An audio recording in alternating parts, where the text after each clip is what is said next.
Hey everyone, I want to welcome you to Van Doren Media Works. My name's David, and this is going to be the first video in a series about the planning and construction of my Lackawanna and Mercer model railroad.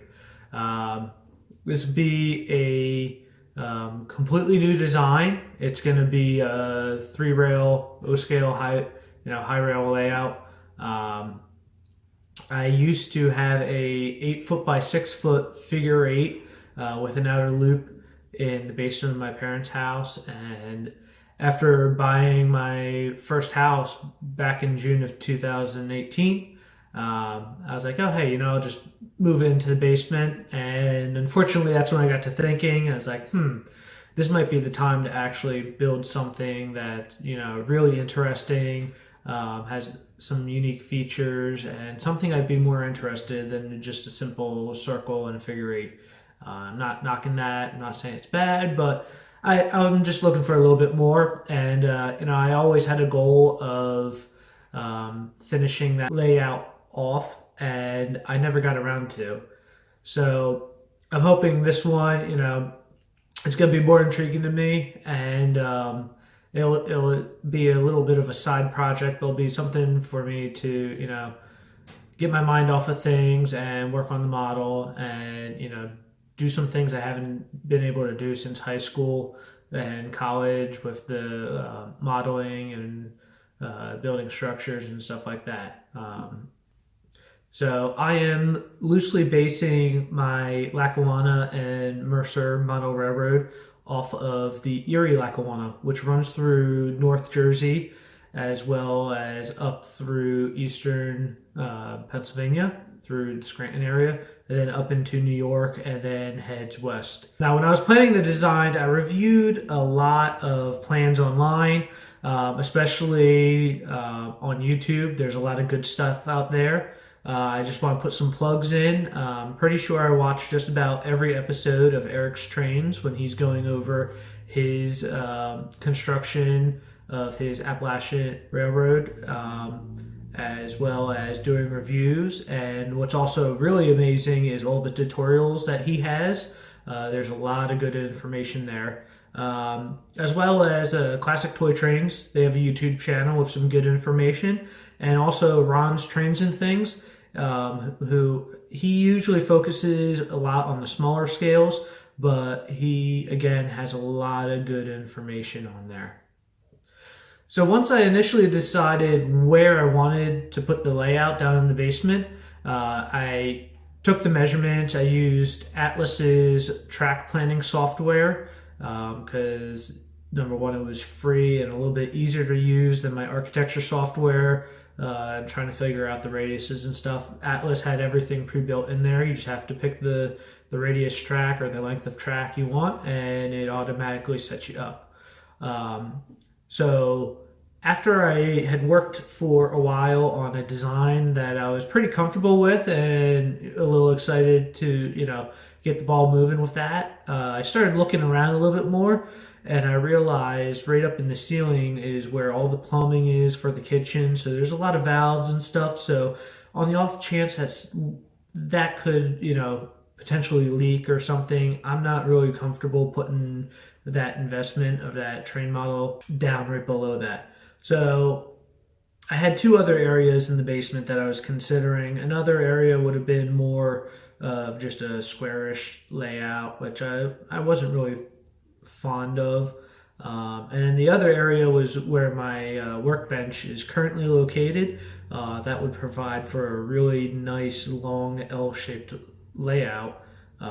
It's just that I would have to move the workbench, and that's not a big deal. So again, I started remeasuring and trying to mock up on the floor with some containers just to see the size and how, if it was going to be too overwhelming for the space. And I probably went through somewhere between 5 or 8 different kind of designs, and I had some concepts that I wanted to include in it and some features, but nothing had struck out to me yet. So lo and behold, I got a notice in the mail that the local train store, Trains and Things, right around the corner from me in Ewing, New Jersey, was having a sale today. So naturally, why would I plan ahead of time? I really didn't get back on the track planning software until early this morning. Went through, did another quick search online, and found a few things that I liked that had a few features, and I kind of, kit bashed them all together, and came up with something that I like. I'm pretty sure, this will turn out to be a really good layout.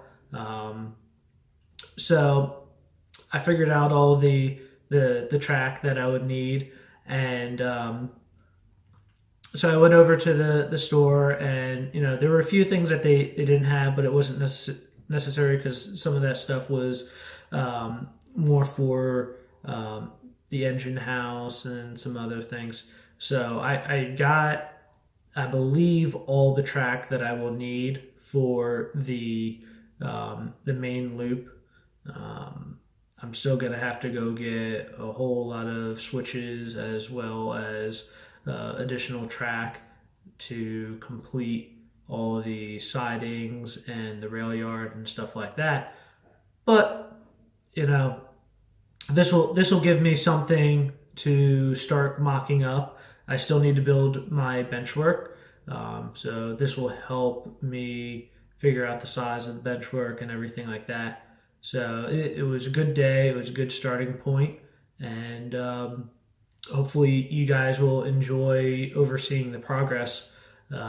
So I'm excited. Hopefully you're excited. And again, welcome to Van Doren Media Works. This is the first episode. In just a moment, I'm just gonna give you a short little clip outside of Trains and Things, and then we'll probably stop back and talk a little bit more about the layout and what I have set up on the track planning software.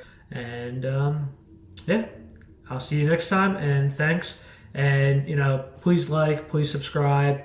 Like I said, there's going to be numerous more videos coming in the future, as well as hopefully some reviews and maybe some trips over to Trains and Things. We'll see.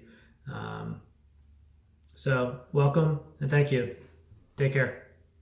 All right, everyone. I just stopped over at Trains and Things over here in Ewing, New Jersey, right around the corner from the airport and the train track. And luckily, just right around the corner from my house, so it's super easy to get here. And sometimes for my wallet, it's it's not the best thing that it's so close. But in any case, I stopped in today. They were having a sale, and it was a pretty good shopping experience. I probably didn't think I was going to spend as much as I did, but I got enough track now that I can start building the new layout. All right, everyone, that's it for tonight's video. I hope you enjoyed it. It was a little long, and unfortunately there wasn't much for you to see, as there's really nothing going on with the layout down in the basement yet to be started. I still have to move some stuff. I got to move some of my moving boxes and everything out of the way. Hopefully soon you guys will see where I am down in the basement and get a feel of what's going to be going on there. So for now, good night. I got some editing to do. And don't forget to like and subscribe. Van Doren Media Works.